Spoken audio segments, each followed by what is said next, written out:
মুচমুচে ঢ্যাঁড়স পকোড়া বানানোর জন্য এই রেসিপিটা অবশ্যই দেখে নিতে হবে। ঢ্যাঁড়সটাকে এইভাবে লম্বা লম্বা করে কেটে নিতে হবে। এরপরে একটা মশলা রেডি করে ফেলতে হবে খুব সহজেই। এখানে 2 চামচ নিয়ে নেব বেসন, সঙ্গে নিয়ে নেব 2 চামচ চালের আটার গুঁড়ি। এখানে চাইলে ময়দাও অ্যাড করতে পারো।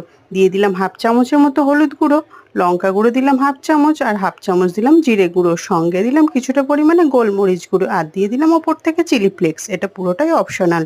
সবগুলো খুব সুন্দরভাবে মিশিয়ে নিতে হবে। আমি হাত দিয়েও আবারও ভালোভাবে মিশিয়ে নিলাম।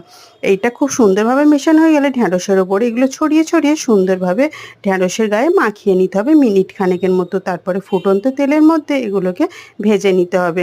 এতটাই ক্রিস্পি হয় যে একবার খাবে তাকে বারবার খেতে ইচ্ছা করবে। এই রেসিপিটা সবসময় ঢ্যাঁড়স রান্না না করে এই রেসিপিটা অবশ্যই একবার ট্রাই করে দেখতে পারো, আর কমেন্ট করে জানাতে ভুলো না কেমন হয়েছে।